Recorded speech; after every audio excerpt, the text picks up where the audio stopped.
She didn't kneel. She ran. The executioner chased her around the scaffold, his axe dripping blood with every swing. 11 blows.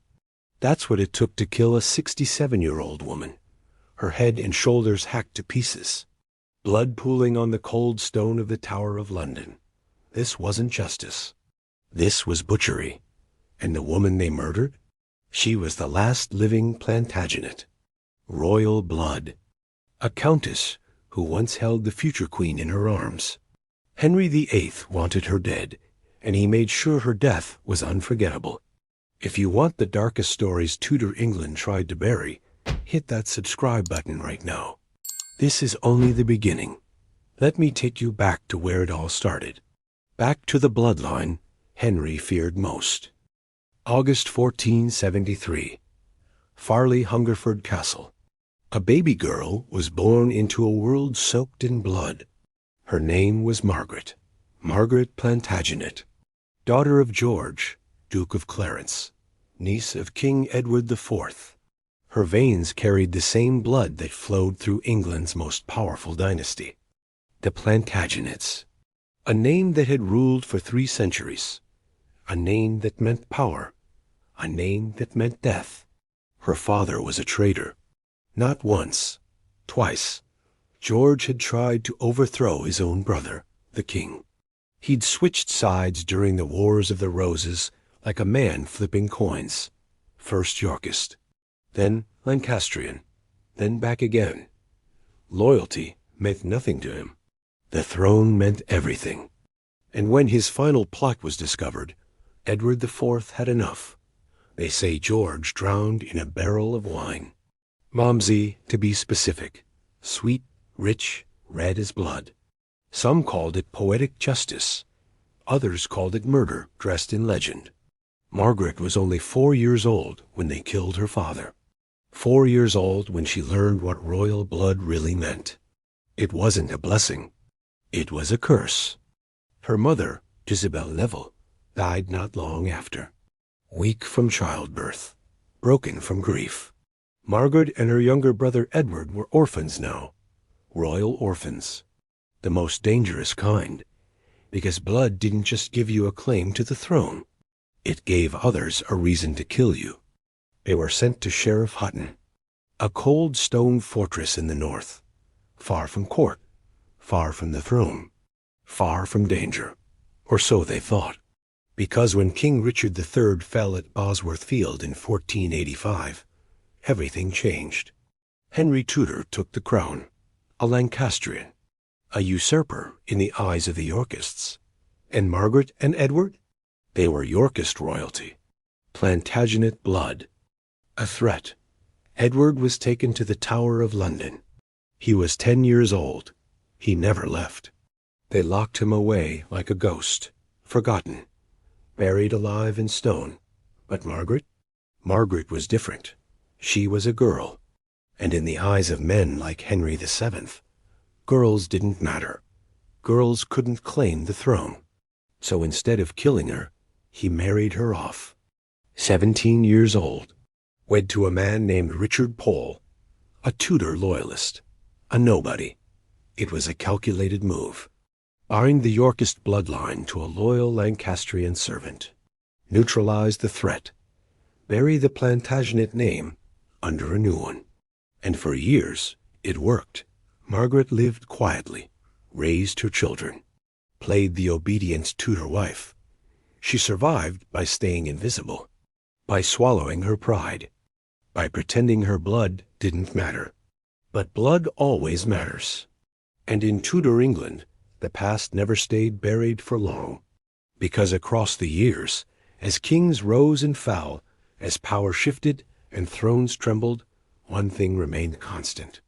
Margaret Plantagenet carried a lineage that terrified every Tudor who ever wore the crown. And one day, that terror would come for her. 1512. A new king sat on England's throne. Henry VIII, young, strong, hungry for glory. And Margaret? She was about to rise from the shadows. Richard Pole was dead, her husband, the Tudor loyalist who had kept her leashed for years, gone, And suddenly, Margaret wasn't invisible anymore. Henry noticed her, not because she'd done anything, but because of what she was owed. Her father's titles, her family's lands, stolen decades ago when George drowned in that barrel of wine, stripped away when the Tudors took power. But Henry VIII was different from his father. He wanted to erase old grudges, smooth over the wounds of the past, make the Yorkists love him. So he gave Margaret everything back, the Countess of Salisbury. That's what they called her now. One of the wealthiest women in England. Estates sprawling across the countryside. Servants, titles, power. She'd gone from nobody's widow to a force at court, and Henry loved it. A Plantagenet bowing to a Tudor, proof that the old bloodlines accepted him as king. But Margaret didn't forget. She couldn't. Every time someone called her Countess, she remembered her brother, Edward Plantagenet, still locked in the tower, still rotting in the dark. Henry VII had executed him in 1499, trumped-up treason charges. A convenient death to eliminate a threat. Margaret had learned to smile through it, to curtsy, to thank the king for his generosity. But inside? Inside, she knew the truth. The Tudors gave with one hand and killed with the other. Still, she played the game, and she played it well. Henry adored her. He trusted her, so much so that he gave her the most important task a woman could be given at the Tudor court. He made her governess to his daughter, Princess Mary, Catherine of Aragon's child, the king's only living heir at the time. A tiny girl with red hair and her mother's stubbornness. Margaret raised her, taught her, loved her like her own, and Mary adored her in return. They were bonded. Blood might not have connected them, but loyalty did. For years, Margaret stood at the center of the Tudor world. Wealth, influence, the king's favor. She had everything she'd been denied as a child, everything her Plantagenet blood had once promised her. But there was a cost, because Margaret had sons, 5 of them, and one of those sons was brilliant, educated, ambitious. His name was Reginald. Henry paid for Reginald's education, sent him to Oxford, then to Padua, the finest universities in Europe. The king was grooming him, molding him into a scholar. There was one person Margaret would die for, one person who made all the danger worth it. Princess Mary, Catherine of Aragon's daughter, the girl with eyes like steel and a will sharper than any blade. Margaret had raised her from infancy, dressed her, taught her to read, to pray, to stand tall even when the world tried to crush her. They weren't just governess and princess, they were mother and daughter in everything but blood. And Mary worshipped her. When Catherine fell from grace, when Henry cast her aside like rotting fruit, Margaret stayed loyal. She didn't bow to Anne Boleyn, didn't pretend the king's new marriage was legitimate. She stood by Catherine, by Mary, by the old faith, and that made her dangerous. Henry wanted Mary to accept Anne as queen, to call herself a bastard, to admit her mother's marriage was a sin. But Mary refused, over and over. No matter how much pressure, no matter how many threats, she would not break. And Margaret was the reason why. The king knew it. Everyone at court knew it. Margaret Pole was the spine keeping Mary upright, the voice whispering in her ear, the one telling her to hold firm, to never surrender, and Henry hated her for it. In 1533, he struck Margaret was dismissed, stripped of her position as governess, banned from seeing Mary. The separation was brutal. Mary wept for days. She begged to see Margaret, wrote letters, pleaded, but Henry refused. He wanted to break Mary, to isolate her, to make her submit. But even from a distance, Margaret's influence lingered. Mary didn't break. She didn't bow. She remained defiant, and Henry blamed Margaret for every bit of it. For 3 years they were kept apart. 3 years of silence, of separation, of pain. Margaret returned to her estates, watched from afar, waited. She couldn't protect Mary anymore, couldn't hold her, couldn't whisper courage into her ear. All she could do was survive and hope. Then Anne Boleyn fell, beheaded, replaced, and suddenly the political winds shifted. Henry brought Margaret back to court in 1536. It wasn't forgiveness, it was practicality. Jane Seymour was queen now. Mary was back in favour, sort of, and Margaret. She was allowed back into the fold, back into Mary's life. They clung to each other. 2 survivors, 2 women who'd endured Henry's wrath and lived to tell the tale. Margaret was older now, wearier, but still fierce, still unbroken. Mary adored her more than ever, and Margaret would have walked through fire for that girl. But there was a problem, a shadow looming over everything. Margaret's sons, especially Reginald, the cardinal, the exiled, the traitor. Reginald was in Rome now, safe, untouchable, writing pamphlets, preaching against Henry, calling for invasion. And the more he spoke, the more dangerous Margaret became. Because Henry couldn't reach Reginald, but he could reach his mother. The king started watching Margaret closely. Every word she spoke, every letter she wrote, every visitor she received. He was looking for a reason, any reason, to destroy her, and in 1538 he found it, or rather, he created it. The Exeter Conspiracy. That's what they called it. A plot to overthrow Henry, to replace him with his cousin, Henry Courtenay, Marquess of Exeter. A Yorkist claim, a Catholic restoration, a fantasy, mostly. But Henry didn't care.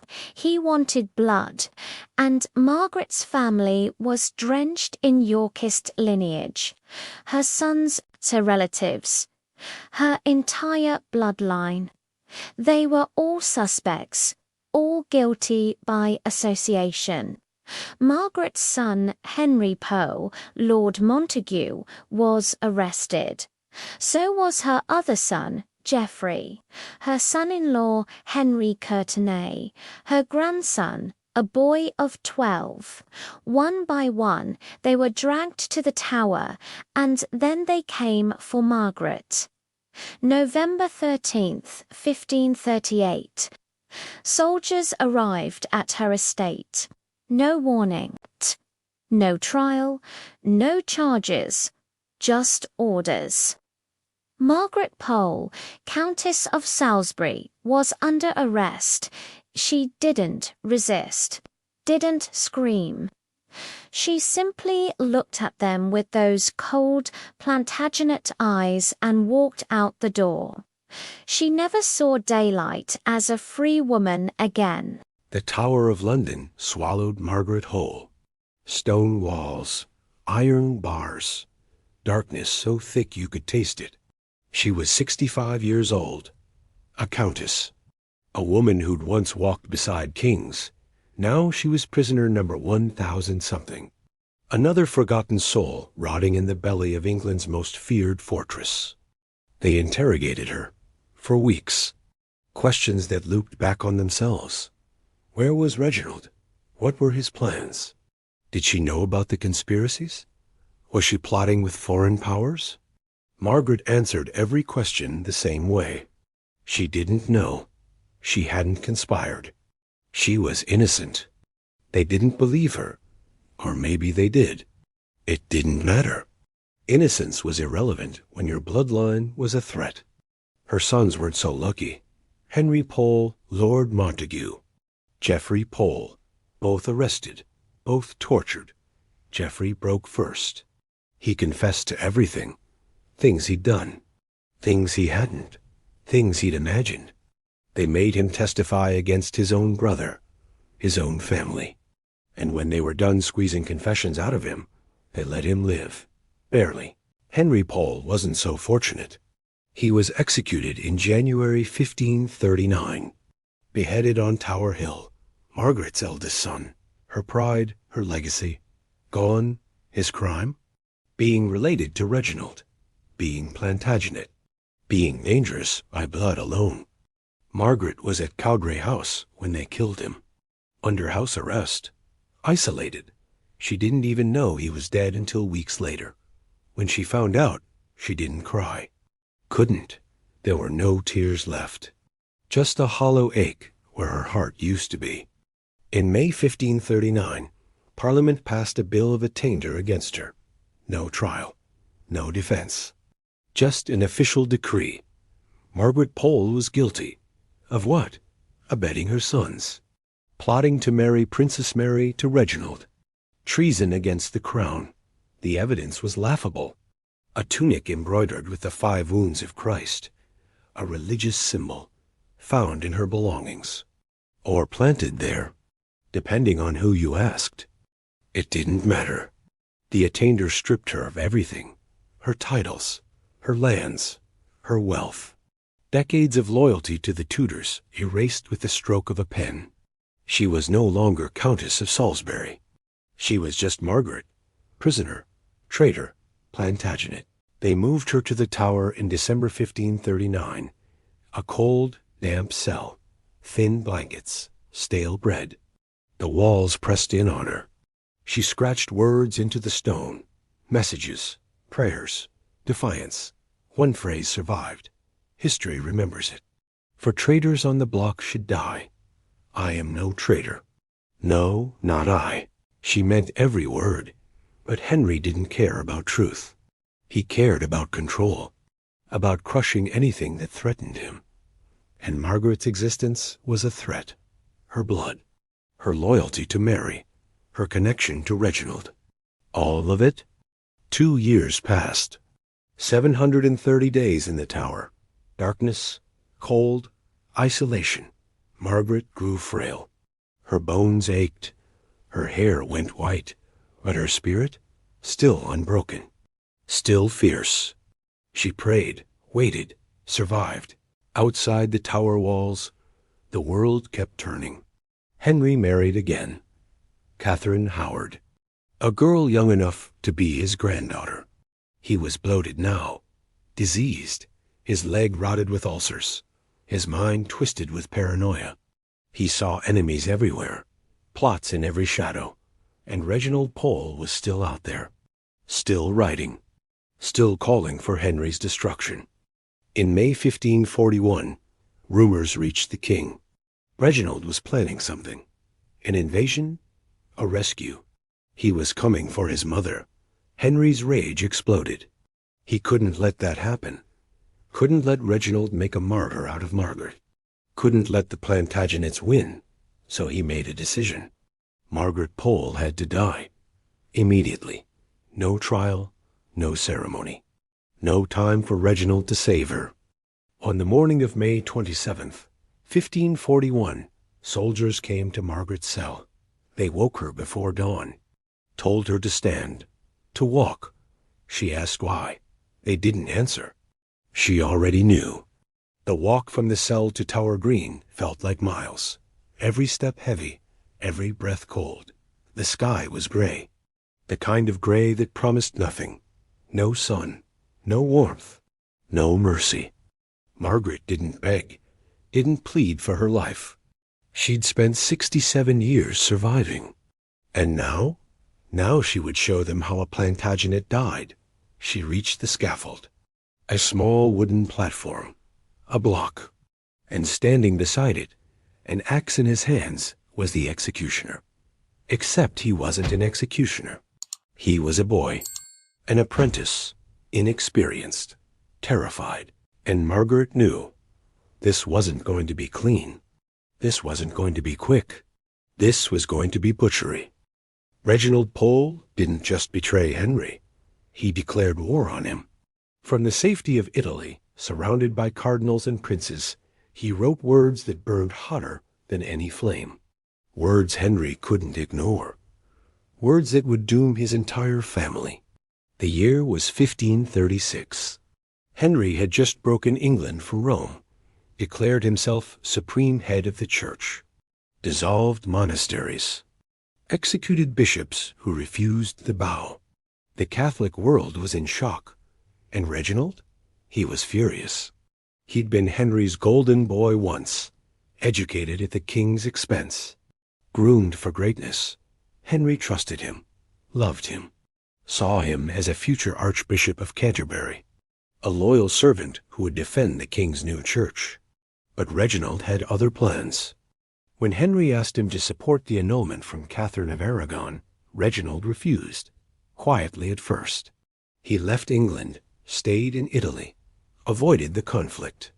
But Henry kept pushing, kept demanding loyalty, kept asking Reginald to choose. So Reginald chose, and his choice was brutal.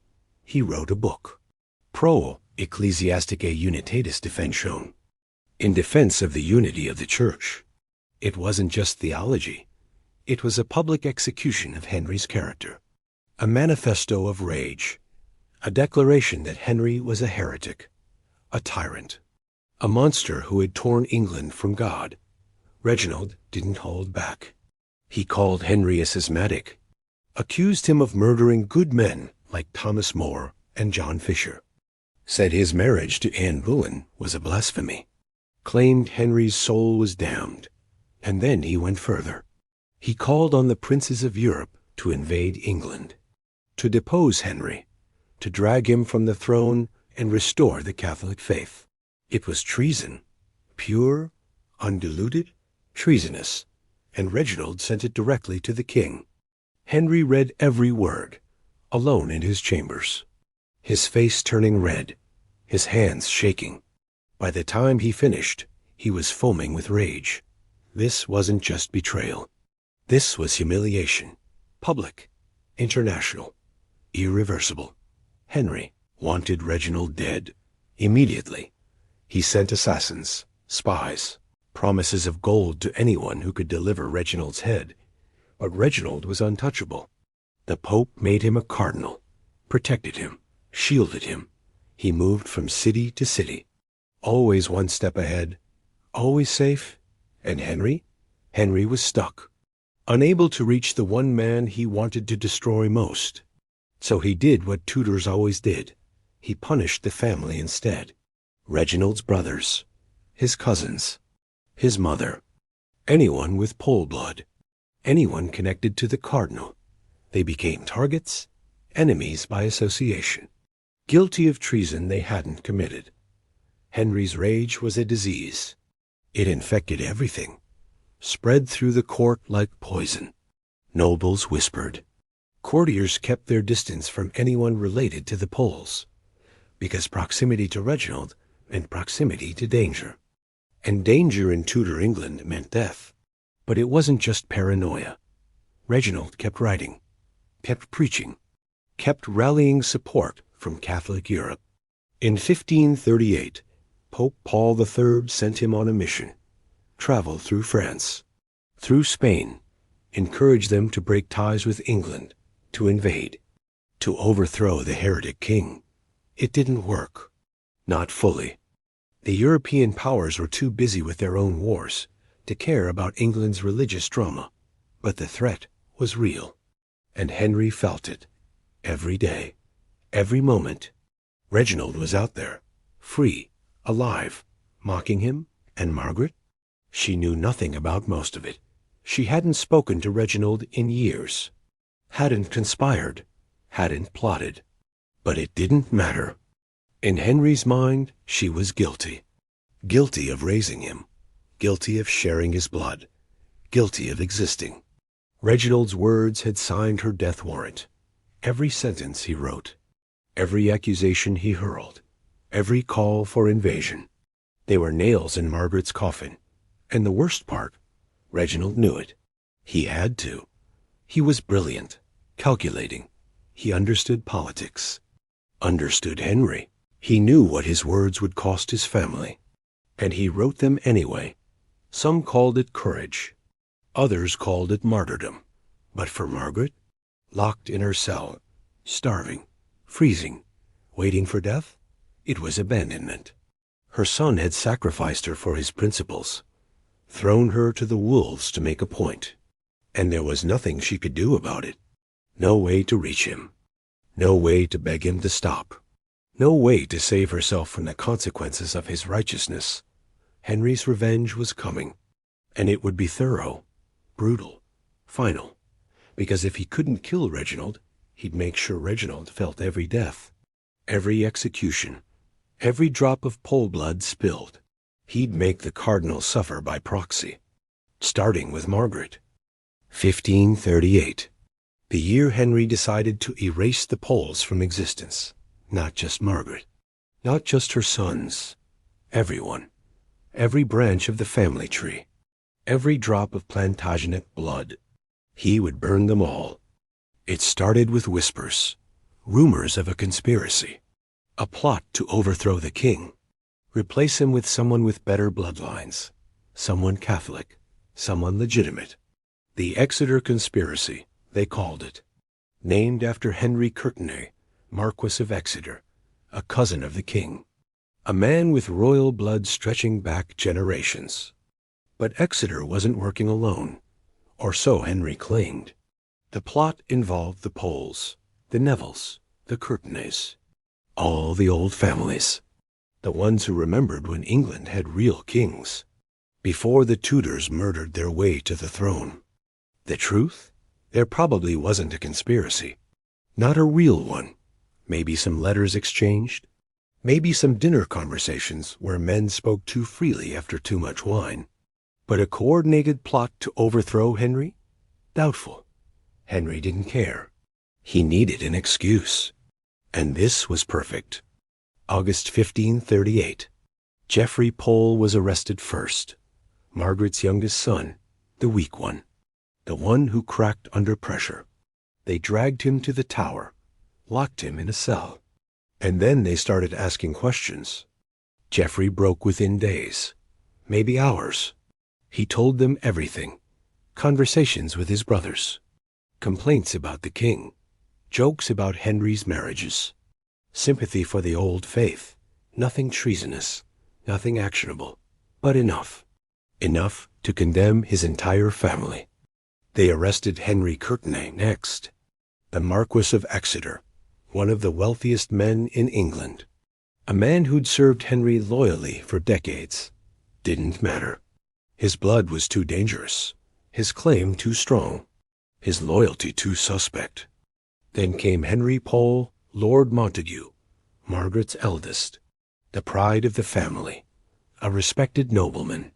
A member of the Privy Council. He'd advised the king, fought for him, bled for him. None of it mattered. They came for him in November. Soldiers stormed his estates, tore through his belongings, searched for evidence. They found nothing. So they made it up. Geoffrey's testimony. That's all they needed.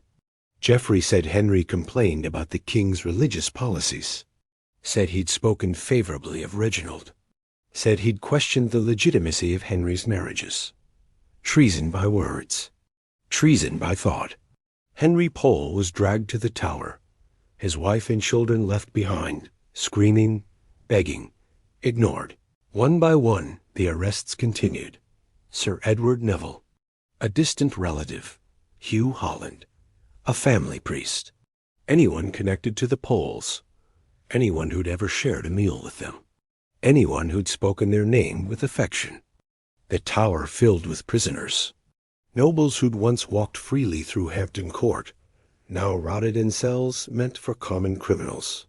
Cold stone, darkness, the smell of fear and decay.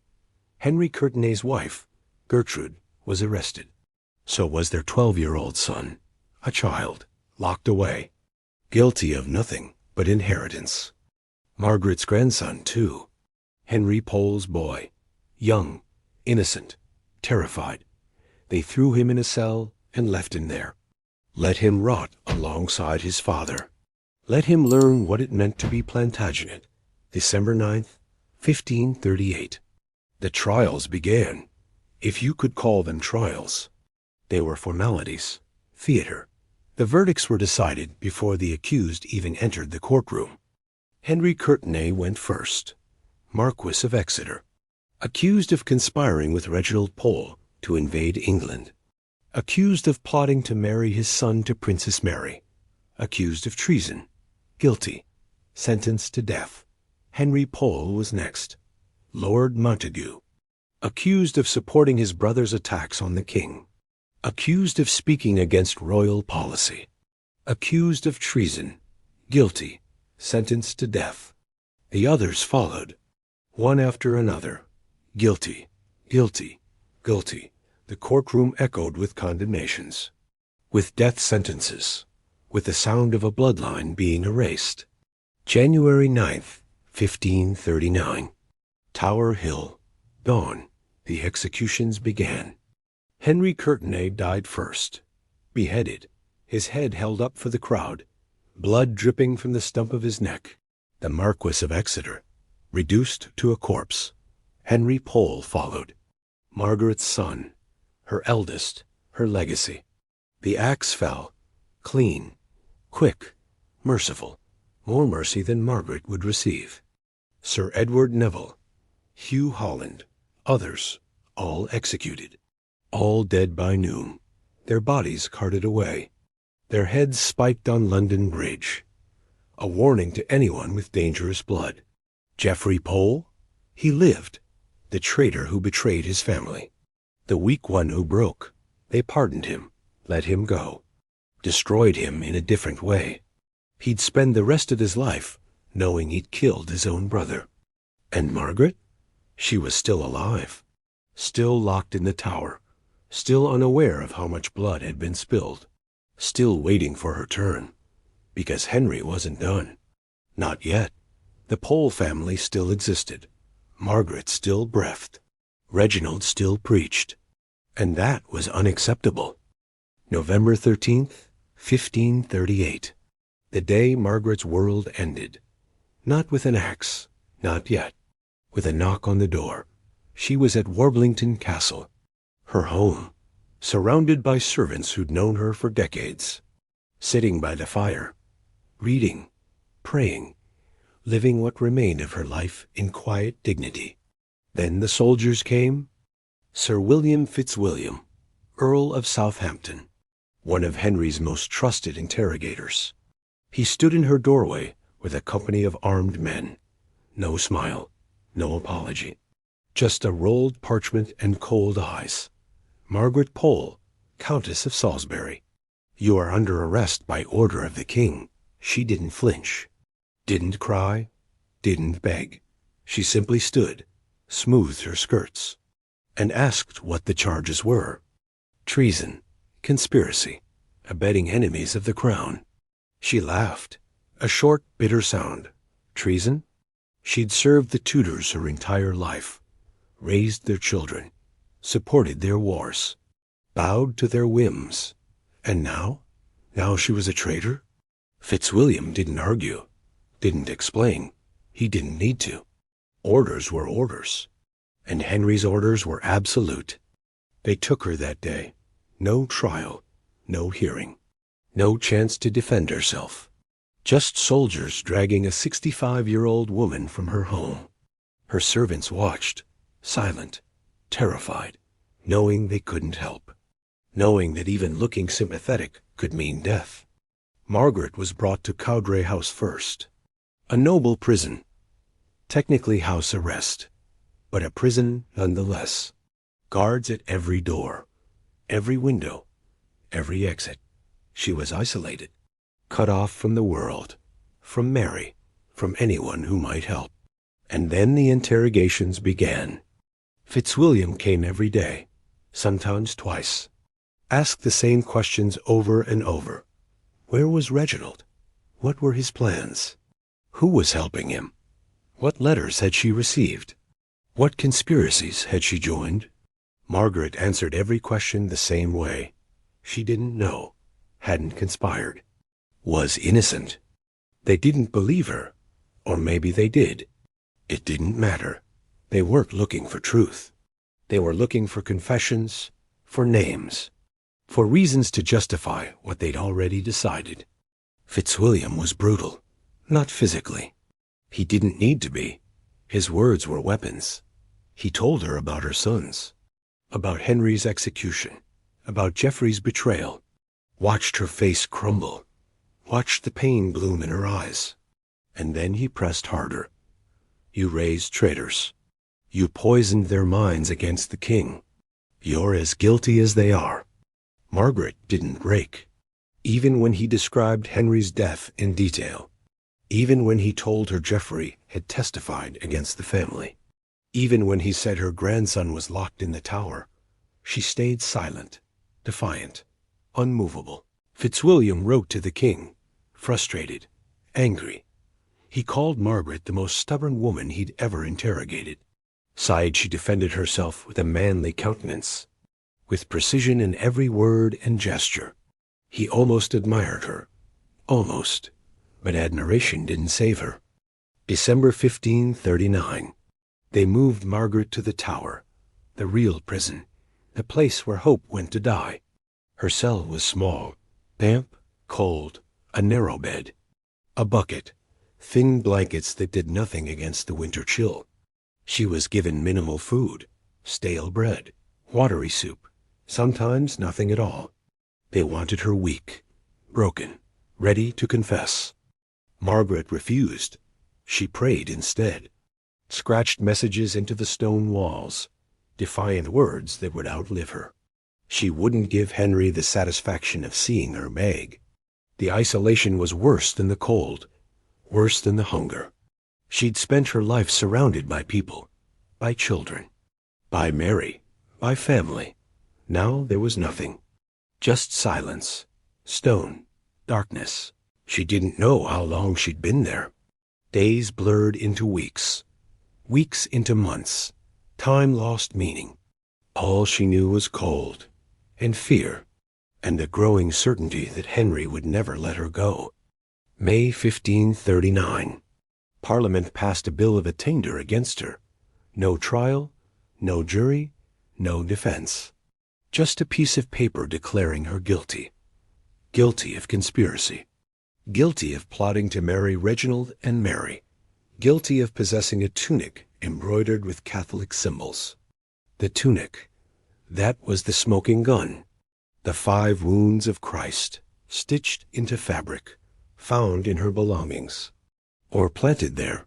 Historians still argue. But it didn't matter. It was evidence. And evidence meant guilt. The attainder stripped her of everything. Titles, lands, wealth. She wasn't Countess of Salisbury anymore. She was prisoner number whatever. Forgotten, erased. But she was still alive. And that terrified Henry. Because as long as she breathed, she was a symbol. A rallying point. A threat. 2 more years passed.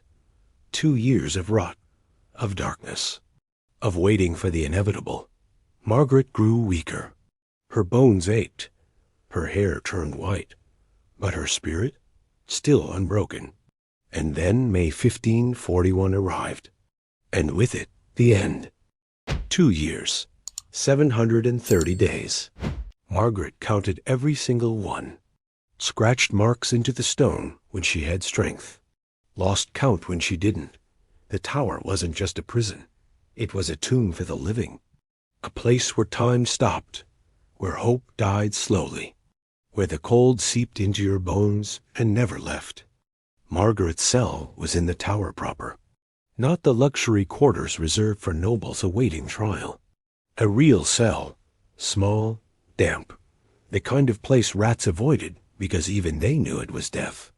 Winter was the worst. The stones wept with condensation. The air bit through her thin blankets like knives. Her fingers turned blue. Her joints swelled. She shivered through nights that felt endless, prayed for dawn, then hated the dawn when it came because it meant another day of this. They gave her minimal provisions. Bread so stale it could break teeth. Watery soup with bits of things floating in it she didn't want to identify. Sometimes nothing at all, just water. Just cold, just silence.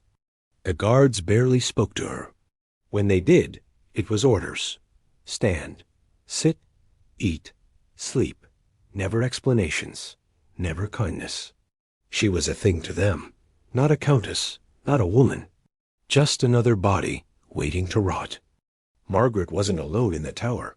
She could hear other prisoners, sometimes screaming, sobbing, begging. The sounds echoed through the stone corridors, ghostly, inhuman. She wondered if she sounded like that, if her voice had become one more wail in the chorus of the damned. Her grandson was somewhere in the building. Henry Pole's son, a boy. She'd heard whispers about it from guards who talked as if she couldn't hear. They'd locked a child in the tower, left him to rot alongside his family. The thought of it tore at her more than the cold, more than the hunger, more than anything. She tried to reach him, called out through the walls, tapped messages in code, prayed her voice would carry. But the tower was vast, labyrinthine. He might have been 10 feet away or a mile. There was no way to know. Sometimes she heard executions. The sounds carried, the crowd gathering, the prayers, the dull thud of the axe. Then silence. She'd lie awake afterward, wondering who it was, whose family just lost someone, whose bloodline just ended. May 1540, a year into her imprisonment. Henry sent her new clothes. Fine ones, silk, velvet, fur-lined petticoats. It was bizarre, cruel. She was rotting in a cell, and he sent her gowns fit for court, as if dressing her like a countess would erase what he was doing to her. Margaret wore them, not because she wanted to, but because they were warmer than rags, because survival mattered, because she refused to die broken. The clothes confused the guards. They didn't know how to treat her. Prisoner or noblewoman? Traitor or countess? She was both. She was neither. She was whatever Henry needed her to be in that moment. The interrogations stopped after the first year. Fitzwilliam stopped coming. No more questions, no more accusations. They'd gotten what they wanted, or realized they'd get nothing. Either way, Margaret was left alone, forgotten. Except she wasn't forgotten. Not really, because Henry was still watching, still waiting, still deciding. Spring 1541. Rumors reached the tower, whispers from guards, fragments of news from the outside world. Reginald was planning something, an invasion, a rescue. He was rallying Catholic forces, coming for his mother. Margaret didn't know if it was true, didn't dare hope, but Henry believed it. And that belief made him dangerous. Because if Reginald was coming, Margaret couldn't be here, couldn't be a symbol, couldn't be rescued. She had to be eliminated, erased, dead, May 26th, 1541. Margaret woke to silence. A different kind of silence. Heavy, expectant. The guards looked at her differently, pitying, afraid. She knew, without being told, without confirmation. She knew her time was up.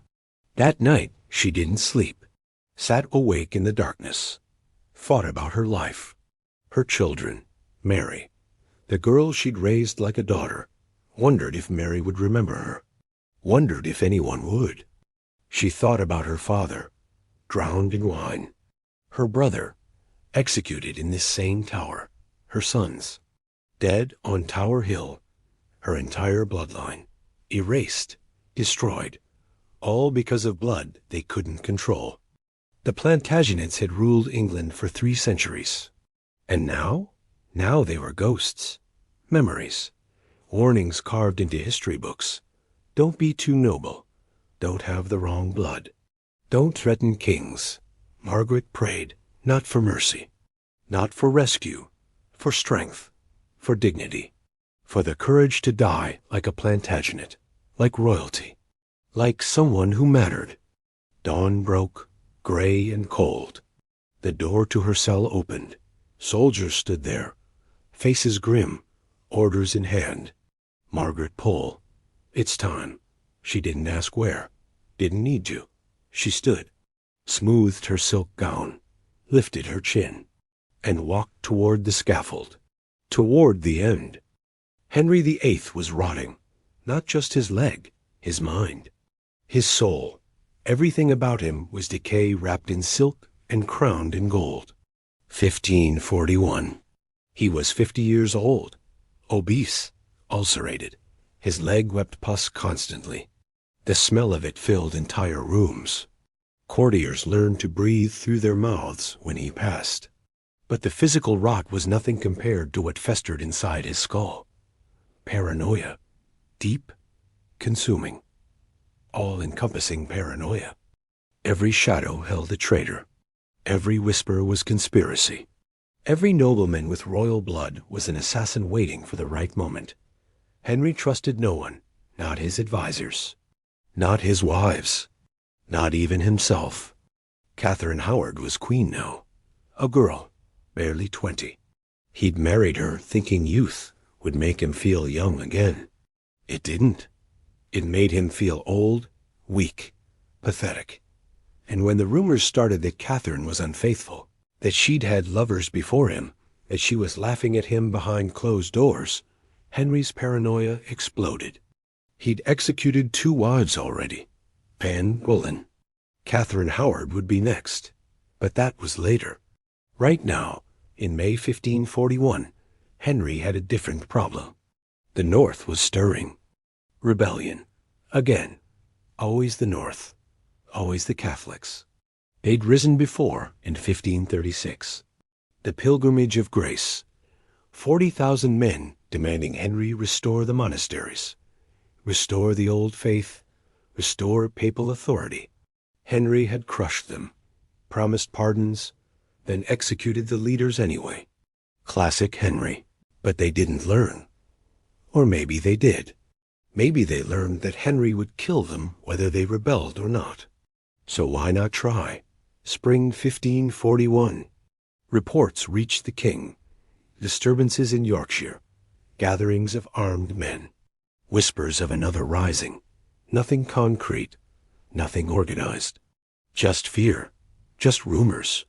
Just enough to make Henry spiral. He saw Reginald Pole behind it. Of course he did. Reginald was behind everything. Every rebellion. Every plot. Every shadow. The cardinal was out there somewhere. In Rome. In France. In Spain. Rallying support. Calling for invasion. Poisoning Europe against him. Henry's spies confirmed it. Sort of. Reginald was talking to foreign powers. Writing letters. Making plans. Whether those plans included actual invasion was debatable. But Henry didn't debate. He acted. And then the worst rumor reached him. The one that sent him over the edge. Reginald was planning a rescue. He was coming to England. Coming to the Tower. Coming for his mother. Margaret. Still alive. Still imprisoned. Still dangerous. Henry couldn't allow it. Couldn't let Reginald make a martyr of her. Couldn't let the Catholics rally around her. Couldn't let the Plantagenets rise again.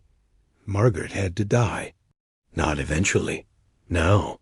His advisers counseled patience. She was an old woman. Harmless. Already attainted. Already stripped of everything. What threat could she possibly pose? Henry didn't listen. Because Margaret wasn't just a threat to his throne. She was a threat to his legacy, to his authority, to his control. As long as she breathed, she represented everything he'd tried to destroy. Old blood, old faith, old loyalties, the England that existed before him, the England that might exist after him. He couldn't tolerate it. Wouldn't. Margaret Pole had survived too long. 2 years in the Tower. 2 years of defiance. 2 years of refusing to break. It was time to end it. May 26th, 1541. Henry signed the execution order. No ceremony. No public announcement. No time for word to reach Reginald. Just a signature. A seal. A death sentence delivered in secret.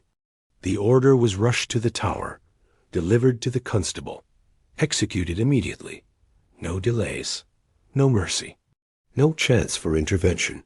Margaret would die at dawn. Private execution. Tower Green. Away from public eyes. Away from witnesses who might spread stories. Away from anyone who might turn her into a symbol. Henry wanted her dead and forgotten. Erased, as if she'd never existed. As if the Plantagenets had never existed. As if 3 centuries of English history could be wiped clean with an axe. But he made a mistake. A critical one. The kind that would haunt the Tower for centuries. He ordered the execution too quickly. No preparation. No arrangements. No time to call the official executioner from his duties elsewhere. The man who normally handled beheadings wasn't available. Wasn't at the Tower. Couldn't get there in time. So they found a replacement. A boy. An apprentice. Someone who'd watched executions but never performed one. Someone young. Inexperienced. Terrified. Henry didn't care. Dead was dead. It didn't matter who swung the axe. As long as Margaret stopped breathing, as long as her blood soaked into Tower Green, as long as the last Plantagenet was erased, that's all that mattered. But it did matter, because what happened next wasn't an execution.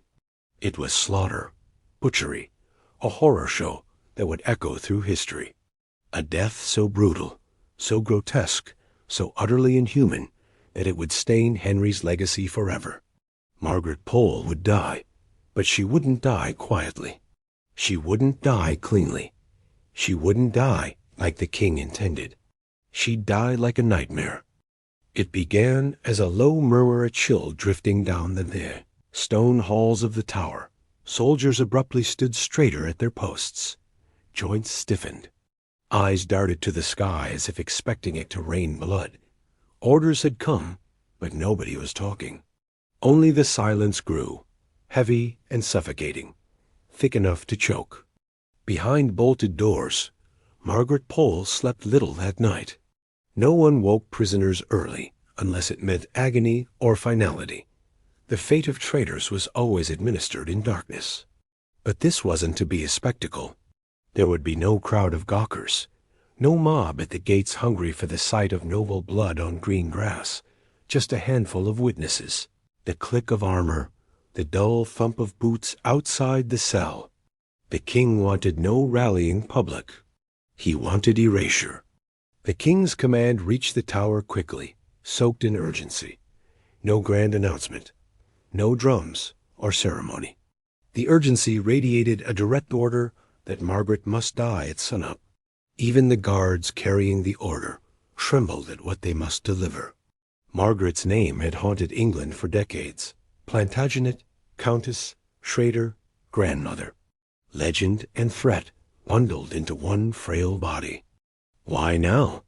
Whispers claimed Henry's spies had intercepted rumors of a possible rescue, the exiled cardinal's plots, the unrest of the north.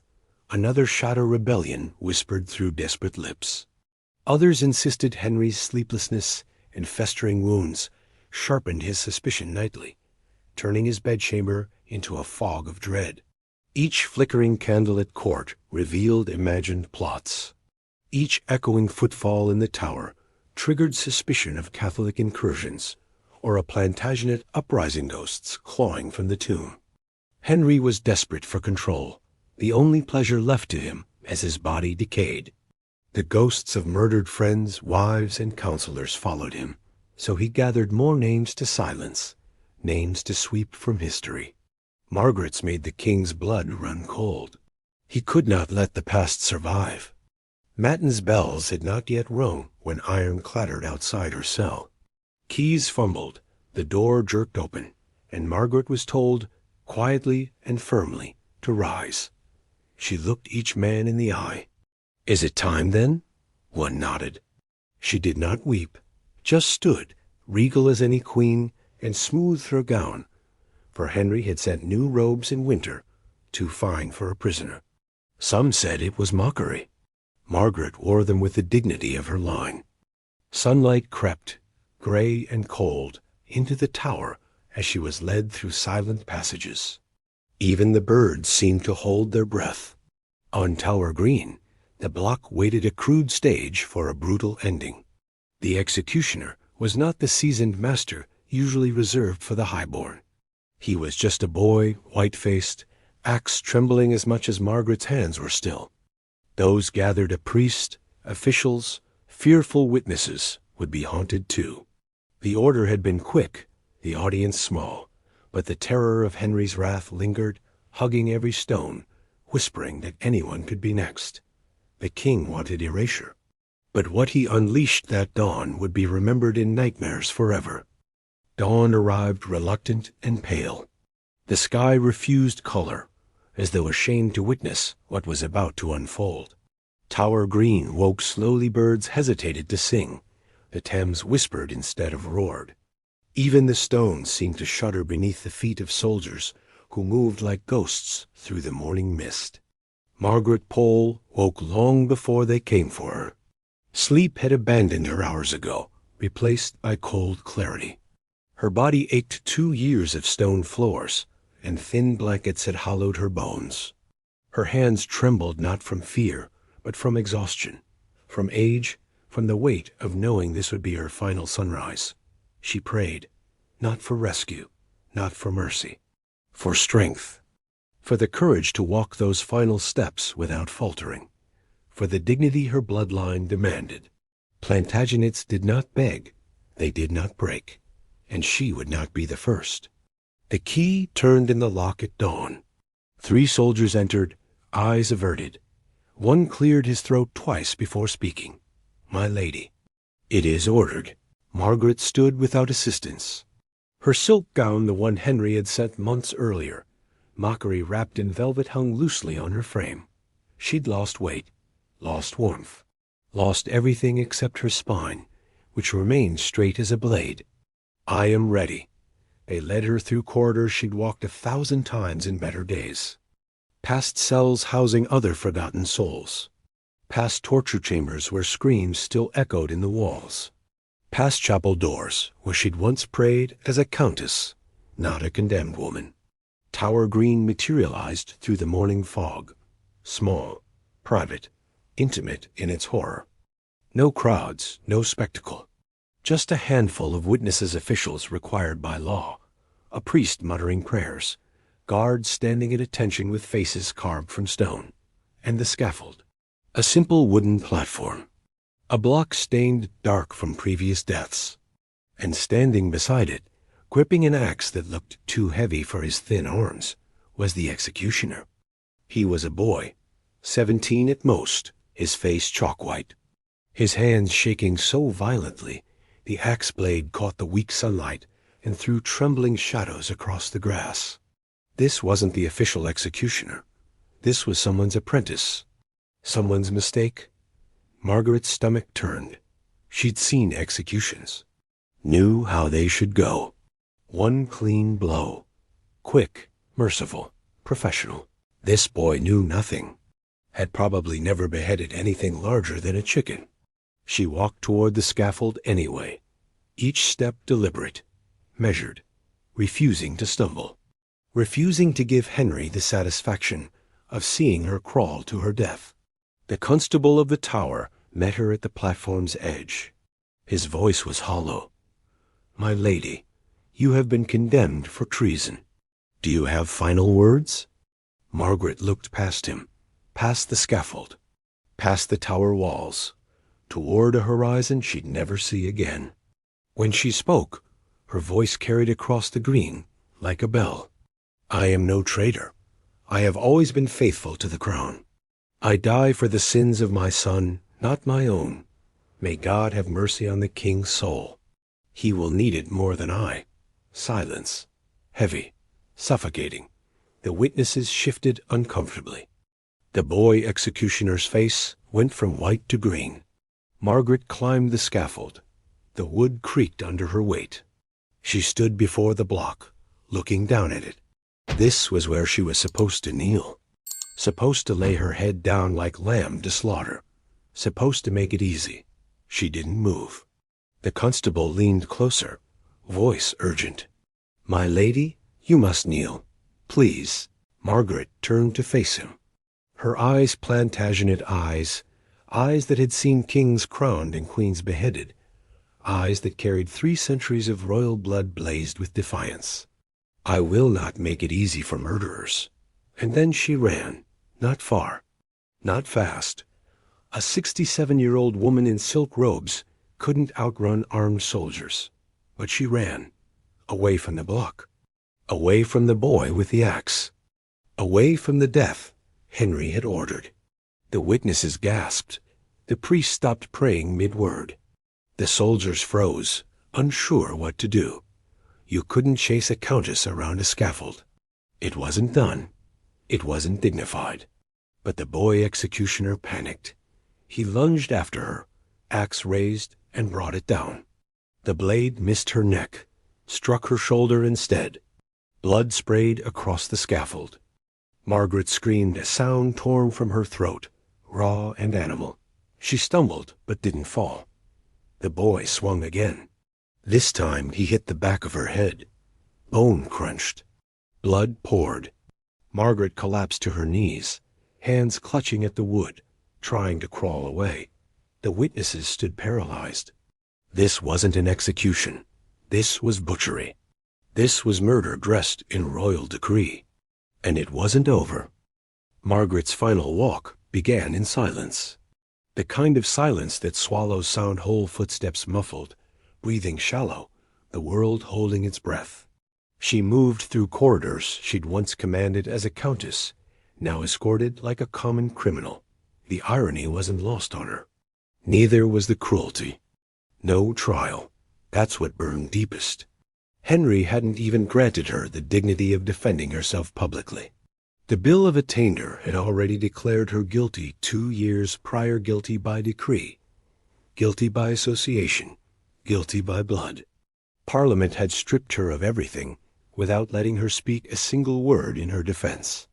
She was erased on paper long before the axe would attempt to erase her from existence. The guards flanking her wouldn't meet her eyes. Young men, most of them. Probably fathers, brothers, sons who'd been taught to respect their elders. Now they were marching an old woman to her death, and the shame radiated off them like heat from stone. She wanted to tell them it wasn't their fault, that they were just following orders, that Henry's poison infected everyone it touched, but she saved her breath. She'd need it for what came next. Tower Green appeared through an archway, a patch of grass that had drunk so much noble blood it should have turned black. Anne Boleyn died here. Catherine Howard would die here next year. The Tudors turned this place into their personal graveyard, burying threats beneath the very stones that symbolized their power. Margaret paused at the threshold. The platform waited, stark and obscene in the pale morning light. Around it stood the required witnesses' men in fine clothes who'd come to watch an old woman die because the king commanded it. Some looked curious, others looked sick. All looked complicit. The priest approached, offering final prayers. Margaret accepted them with a nod, though she'd already made her peace with God.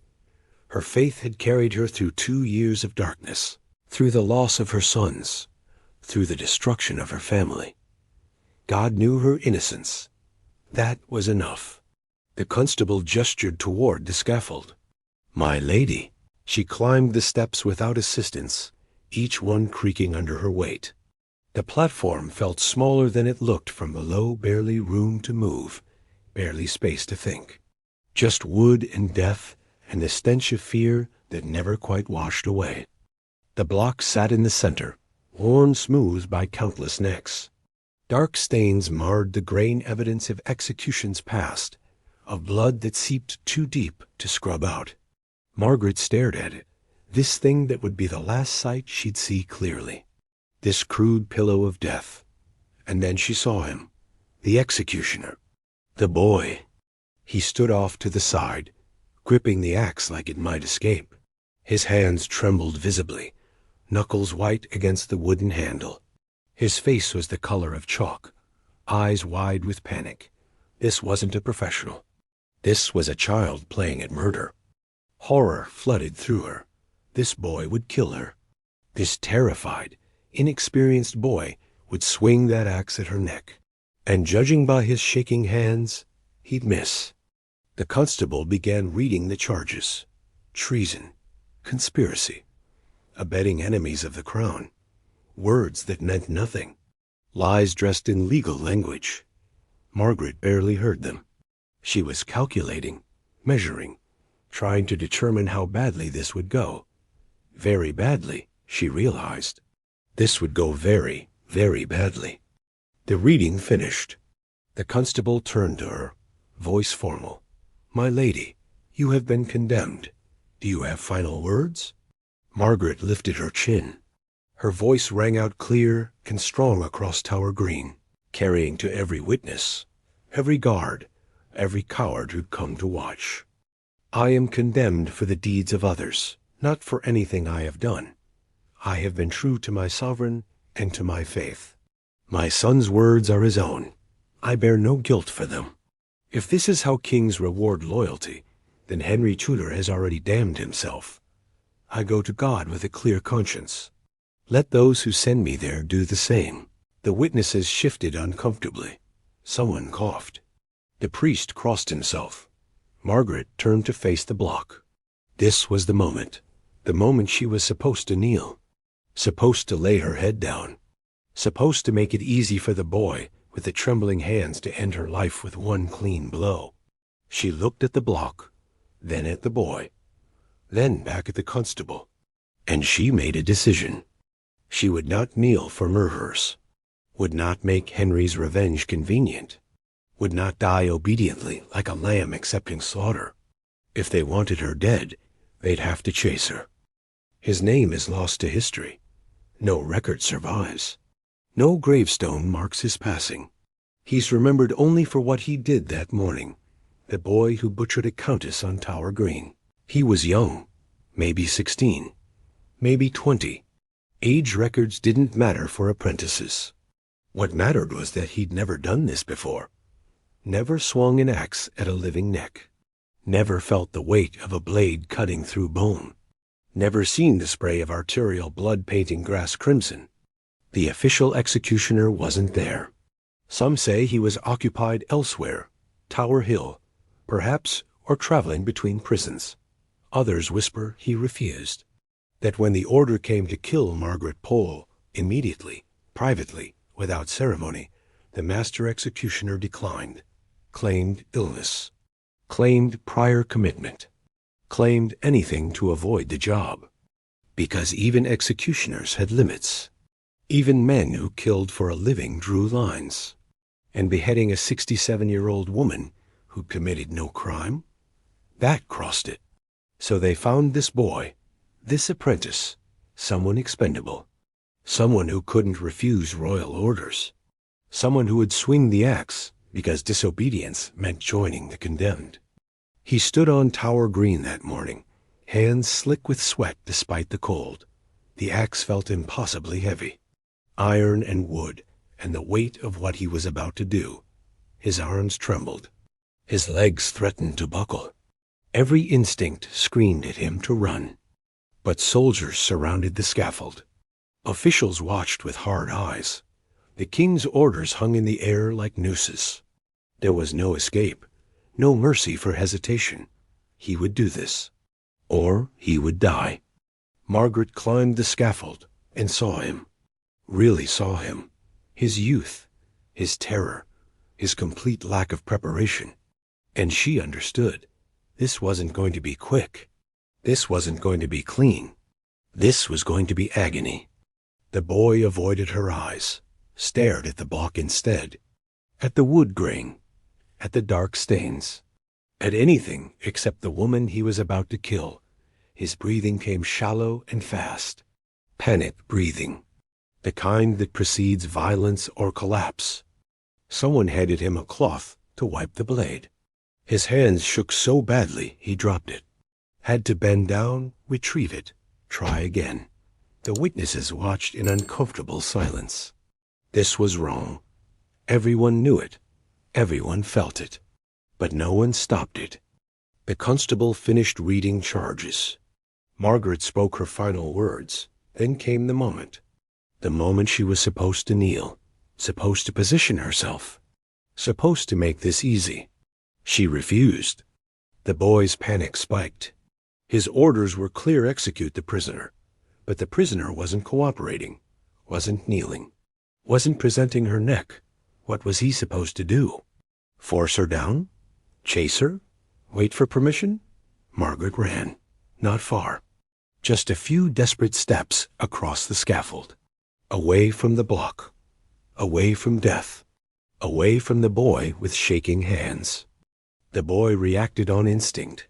Soldiers were moving. Officials shouting. Everything was chaos. He lunged forward, raised the axe, and swung. He missed. The blade, meant for her neck, struck her shoulder instead. Metal bit through silk, through flesh, through muscle. Blood exploded across the platform. Margaret screamed a sound that tore through the morning like breaking glass. Pain, shock, horror, all compressed into one terrible noise. She fell to her knees, clutching the wound. Blood poured between her fingers, soaked her gown, pooled on the wood. The boy froze. This wasn't how it was supposed to go. Executions were clean, dignified. One blow. Done. Not this. Not blood everywhere. Not screaming. Not a woman on her knees trying to crawl away. Again, someone shouted. An official. A soldier. Someone with authority and no conscience. Finish it. The boy raised the axe, hands shaking worse now. Blood on the blade. Blood on his clothes. Blood everywhere. He aimed for her neck. Swung. He missed again. This time the blade struck the back of her skull. Bone cracked. Margaret's body jerked. She collapsed forward, hands scrabbling at the wood, still trying to crawl. Still trying to escape. She was dying, but she wasn't dead. And the boy had to keep swinging. 3, 4, each blow landing wrong. Each one tearing flesh, breaking bone, spraying blood across witnesses who'd backed away in horror. The priest stopped praying. Someone vomited. Guards looked away. Margaret stopped screaming after the 6th blow, not because she was dead, because she couldn't scream anymore. Her body twitched, convulsed, fought for life even as life bled out. 7, 8. The boy was crying now, sobbing, swinging blindly through tears. The axe rose and fell, mechanical, mindless, a nightmare loop of violence. 9, 10. Her body finally stopped moving, but her head was still attached. Barely, by sinew and skin and stubborn Plantagenet defiance. 11. The final blow, the one that severed everything. Margaret Pole's head separated from her body and rolled across the scaffold. Her eyes were still open, still staring, still defiant. The boy dropped the axe, fell to his knees. Blood soaked the scaffold, soaked his hands, soaked everything. He just killed a countess, in the worst way possible, and he'd never forget it. None of them would. The axe swung and the nightmare began. Time didn't slow. It fractured, splintered into scattered images and broken sounds, every frame painted in blood. The moment Margaret ran, the order of things collapsed, dignity evaporated. The rules of noble death dissolved into chaos. Witnesses gasped, some stepping back instinctively, as the scene devolved from solemn execution to raw slaughter. The executioner, little more than a terrified boy, lunged after her. He brought the blade down not at her neck, but blindly, desperate to fulfill his grisly command. Wood cracked and flesh split as the first blow missed its target, crashing into her shoulder. Pain exploded, but Margaret wouldn't fall. She stumbled, grasping for the edge of the scaffold, refusing to surrender to the panic and agony washing through her veins. Blood poured onto discolored boards. The apprentice raised the axe again, sweat and fear blurring his vision. His next attempt landed on her upper back, sending another shower of blood arching through the cold air. Each failed strike magnified Margaret's torment.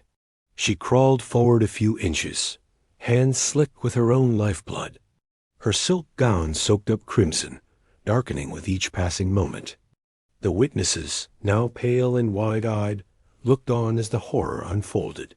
The priest faltered in prayer, words lost to the spectacle before him. A London official covered his mouth, turning away. The axe fell again and again, each blow wilder and less precise. It battered bone, ripped flesh, splintered wood under her body. 10 strikes, then 11, each one drawing out Margaret's suffering, dragging her death into a spectacle that defied description. The cruelty wasn't just in the violence. It was in the chaos, the abandonment of every rule of royal execution, every tradition, every last mercy. Margaret's voice, once strong with defiance, was gone. Her pain spilled from her in hoarse gasps and stuttering breaths. She tried to crawl, to escape the agony, but her body betrayed her, strength ebbing away with every heartbeat. By the 11th blow, the only movement left was in the trembling hands of the apprentice. The scaffold ran with blood, pooling beneath the bodies of those who'd killed before her. The executioner finally succeeded, separating Margaret Pole's head from her ravaged body. The silence afterward was absolute, a silence so dense it felt tangible. No one celebrated, no one moved. The officials were left rooted in place, transfixed by one of the most appalling spectacles the Tower had ever witnessed. The stain of Margaret's death would linger, ghost-like, on Tower Green. It was not simply the end of a life, nor even the extinction of a royal line. It was the triumph of panic and cruelty, raw and unvarnished, written not just into the boards of the scaffold, but into the memory of every soul who watched the slaughter in helpless horror. The violence didn't stop after the first cut. Each time the axe rose and fell, it delivered not justice but pure brutality. After the initial strike's shoulder, skull, back, Margaret became less a woman and more a massacre in slow motion. The apprentice's panic became feverish, his aim deteriorating further, swinging the blade with desperate force but little skill. Witnesses who had expected a swift, surgical end watched as her body shuddered and collapsed, then writhed and bled. No one moved to intervene. Horror froze them in place. Every hack of fresh, wet sound drove home the lesson that inside the tower, mercy did not reside. The executioner, now hysterical, kept going. Margaret's silk dress was torn and sodden with red. The platform itself transformed beneath his hands a butcher's slab. Her head half severed by the 6th blow, bone shattered with the 7th, each piece of her inches closer to oblivion. It took 11 in all. Silence, when it came, was absolute. No royal ceremony, no pronouncement a princess of England left ruined by the boy's trembling hands. Guards looked away. The priest dropped his prayer book. One by one, officials shuffled from the scene, unwilling to meet the eyes of anyone else who'd been forced to witness the carnage. Later, gossip about the event would pass quietly among the nobility, that Margaret had not submitted, that her death had been more horror than history. a grotesque lesson in fear for all who might stand against Henry. For days, her blood haunted Tower Green. Workers hastily replaced stained boards and tried to scrub away the evidence. Court whispers said the apprentice left London soon after, never to take up the axe again, carrying nightmares no sleep could quiet. Margaret's body, mangled and humiliated, was buried hurriedly in the chapel of St. Peter at Vincula, among others deposed by the same crown. No pageantry, no honors, no final dignity. In death, as in her final moments, she was stripped of everything but her defiance. But what the king wanted erased became infamous, instead a symbol of royal paranoia and cruelty, a tale spread in horror and disbelief even by those loyal to Henry. The last Plantagenet, executed not simply for treason, but as a warning. The deadliest threat Henry Tudor ever faced was the memory of bloodlines and legacy, a warning sunk in the foundation of England's mightiest fortress, where no amount of violence could silence it. The cleanup began before the blood dried. Workers descended on Tower Green with buckets and rags, scrubbing frantically as their speed could erase what happened. They couldn't. The wood had drunk too deeply. The stains wouldn't lift. Eventually, they tore out the boards entirely, replaced them with fresh timber, and buried the evidence beneath the chapel of St. Peter at Vincula. Margaret's body was carried inside without ceremony. No procession, no prayers beyond what the priest muttered under his breath. Just a broken corpse wrapped in cloth, lowered into unmarked ground alongside other victims of Tudor paranoia. Anne Boleyn lay somewhere nearby. Catherine Howard would join them soon. The chapel became a graveyard for inconvenient truths. News of the execution spread slowly. Henry had ordered it done privately for a reason: fewer witnesses meant fewer stories. But stories leaked anyway.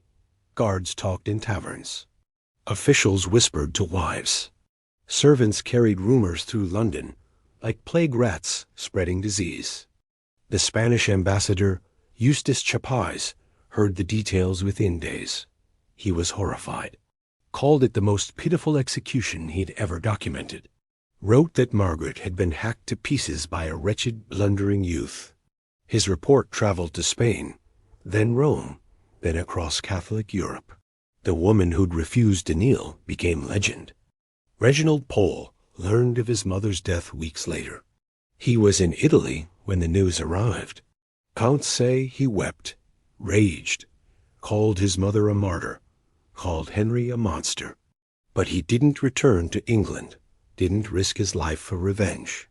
He stayed in exile, writing pamphlets, preaching resistance, living while his entire family rotted in English soil.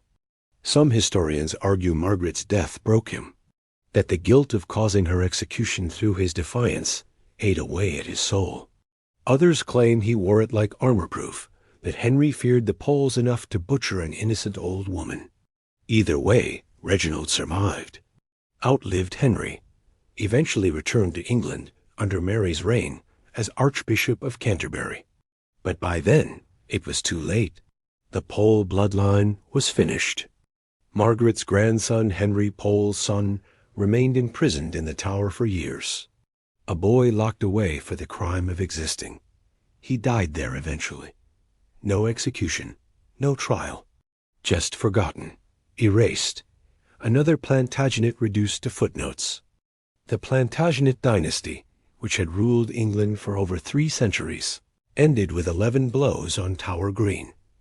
Margaret was the last legitimate heir, the last living connection to a royal line that stretched back to Henry II, to Richard the Lionheart, to Edward III, and Henry VIII killed her with the efficiency of a man swatting flies.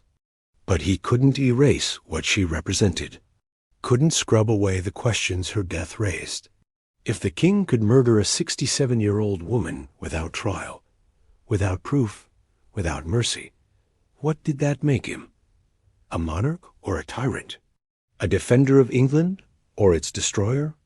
The answer echoed through Tudor history. Henry executed more nobles than any English king before him, more wives, more friends, more subjects. By the time he died in 1547, bloated and diseased and paranoid, his legacy was written in blood. Margaret Pole's execution became the darkest stain in a reign defined by darkness. Centuries later, the Catholic Church beatified her, declared her Blessed Margaret Pole martyr, recognized what Henry tried to destroy, that she died innocent, that her only crime was blood, that her execution was murder dressed in crown and law. Tower Green still stands. Tourists walk across it daily, taking photos, reading plaques. Most don't know Margaret's story. Don't know that beneath their feet lies a woman who refused to kneel, who ran from the axe, who took 11 blows to kill because she wouldn't make it easy for murderers. Her ghost is said to haunt the tower. On foggy mornings, witnesses claim to see an old woman in bloodied silk running across the green, chased by shadows. This story's probably fiction, but the truth it represents isn't. Margaret Pole died defiant, died Plantagenet, died proving that even kings can't kill courage. And 500 years later, we still remember her name, still tell her story, still whisper it in the darkness. The last Plantagenet, the woman who wouldn't kneel, the martyr Henry couldn't erase.